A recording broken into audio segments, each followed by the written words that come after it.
wabarakatuh. Perkenalkan, nama saya Nicholas Jayaningrat dengan NPM 23411071. Saya dari kelas Manajemen 23D, Program Studi Manajemen Universitas Teknokrat Indonesia. Di sini saya ingin menjelaskan tentang tujuan dan rencana dari sebuah organisasi. Pertama, kita akan mulai dari awal, yaitu tentang organisasi. Organisasi adalah suatu perkumpulan atau wadah bagi sekelompok orang yang bekerja sama dengan terstruktur untuk mencapai tujuan tertentu. Selain itu, organisasi juga dapat diartikan sebagai sebuah kesatuan yang terdiri dari banyak orang, bisa berupa institusi, asosiasi, atau lembaga yang memiliki tujuan yang sama dalam bentuk formal, non-formal, internasional, nasional, legal ataupun ilegal. Setelah kita mengetahui apa itu organisasi, kita akan masuk tentang rencana organisasi.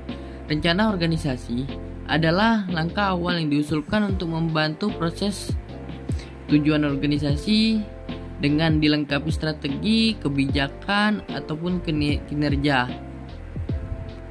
Atau bisa kita jelaskan seperti sistematis langkah yang ditunjukkan untuk mencapai tujuan organisasi yang telah disepakati dengan menganalisa, mengevaluasi, menyeleksi peluang yang ingin dituju. Perencanaan organisasi mempunyai dua arah, yaitu pelindungan dan kesepakatan.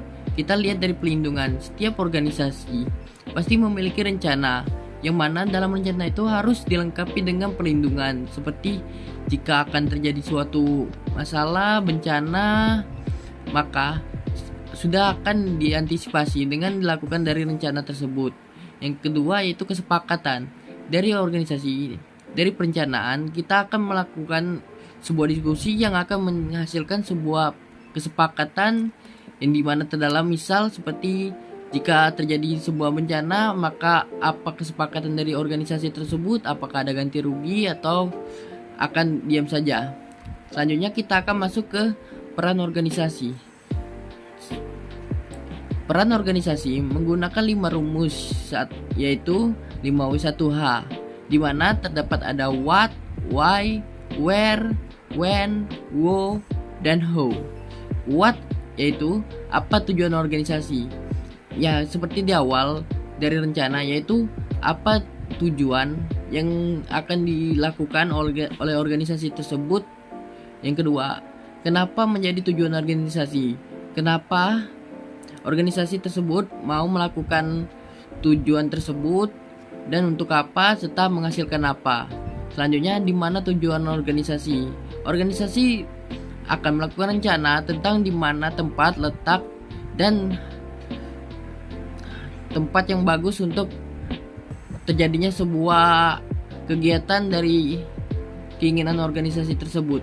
Dan yang keempat ada kapan dilakukan dan diselesaikan. Ini tentang waktu atau jangka waktu dari awal kegiatan tersebut akan dilakukan hingga akhir dari kegiatan tersebut. Semua itu harus sudah direncanakan agar menjadi kegiatan yang bermanfaat dan berefisien. Selanjutnya yang kelima adalah siapa pelaku laksana. Dalam organisasi pasti ada urutan dari ketua, wakil, sekretaris, bendahara, dan lain-lain. Atau misal seperti di perusahaan ada manajer, wakil manajer, bawahan, dan karyawan. Yang dimana hal ini harus sudah ditetapkan agar tidak terjadi simpang yang menjadi permasalahan dalam organisasi. Dan yang keenam yaitu bagaimana cara untuk mencapai tujuan.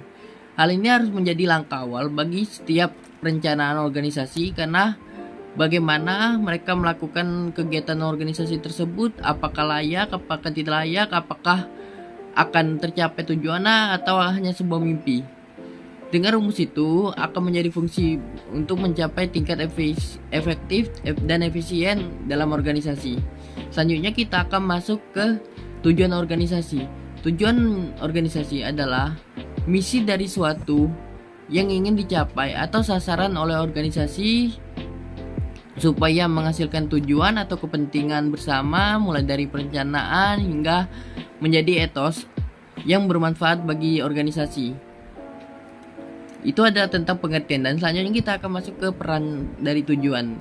Peran dari tujuan memiliki 5, yaitu merealisasikan cita-cita atau setiap tujuan dari organisasi harus mencapai hasil, dan hasil itu adalah cita-cita setiap dari anggota dari organisasi tersebut.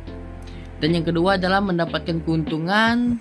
Keuntungan di sini tidak hanya mendapatkan dari finansial atau ekonomi, tapi mendapatkan dari pengalaman dari kegiatan tersebut. Yang ketiga adalah mandiri dengan kemampuan organisasi.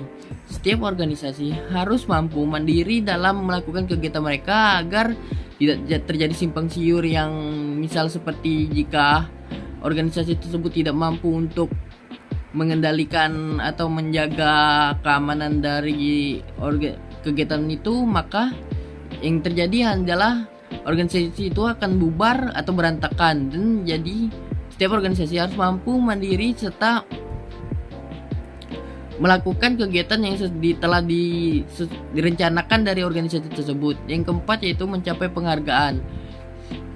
Jika dari kegiatan dari tujuan yang dihasilkan dari organisasi ini berhasil, maka mereka akan mencapai penghargaan. Dengan ada peran organisasi dalam kegiatan tersebut akan dapat membuahkan hasil untuk mencapai keinginan organisasi.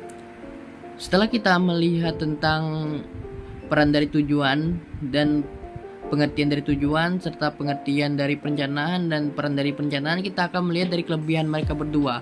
Yang pertama itu adalah penyesuaian.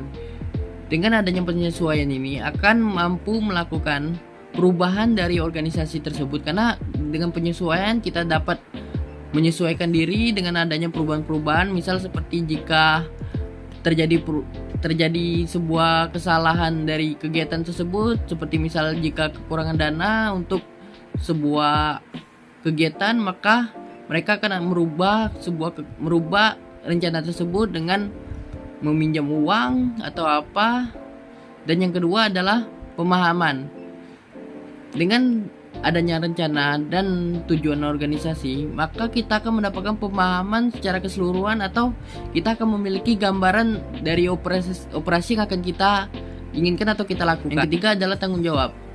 Dalam perencanaan organisasi, maka setiap individu atau setiap pelaku kegiatan akan diberikan tanggung jawab atas tugas-tugas mereka sendiri, yang mana itu akan melatih diri dalam mereka untuk menjadi seorang pemimpin atau seorang yang akan membantu menaikkan sebuah organisasi. Dan selanjutnya yang keempat yaitu memudahkan. Memudahkan di sini adalah dalam lingkup seperti membantu para pelaku kegiatan dalam menentukan hal yang mereka lakukan, memberikan tujuan untuk mereka. Tujuan itu secara terperinci atau menjadi lebih mudah untuk mereka pahami, ataupun memberi koordinasi untuk mereka. Yang kelima itu menghemat. Menghemat di sini tidak hanya dalam lingkup uang atau ekonomi, tapi juga dalam lingkup waktu dan usaha. Seperti dalam waktu, dengan adanya perencanaan kita akan menentukan waktu selesai dan waktu berakhir, yang itu akan menjadi perhitungan untuk mengurangi atau menambahkan, atau jika menghemat berarti mengurangi.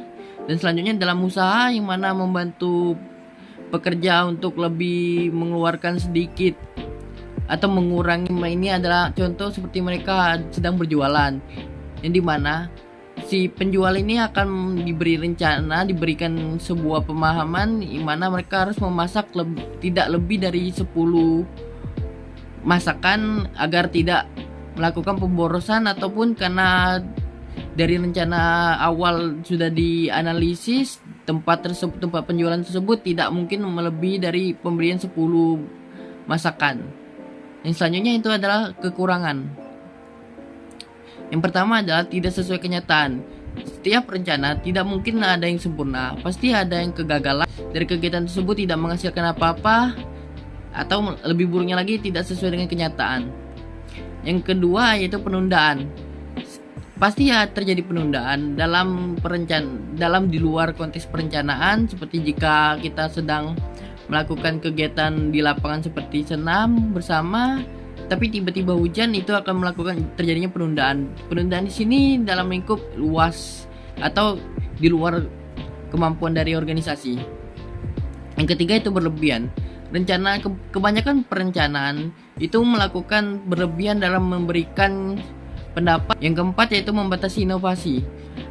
Kebanyakan organisasi melakukan pembatasan dalam untuk kegiatannya, seperti pembatasan ke anggotanya, yang dimana para anggotanya yang ingin melakukan promosi secara besar-besaran ataupun promosi secara ide kreatif mereka sendiri. Tapi organisasi akan membatasi hal tersebut karena mereka akan mempromosikan tidak sesuai dengan moto atau misi yang ada di dalam organisasi tersebut. Saya Nicholas Jayaningrat. Terima kasih telah mendengarkan video pembelajaran saya. Saya ucapkan terima kasih kembali. Saya akhiri. Wassalamualaikum warahmatullahi wabarakatuh.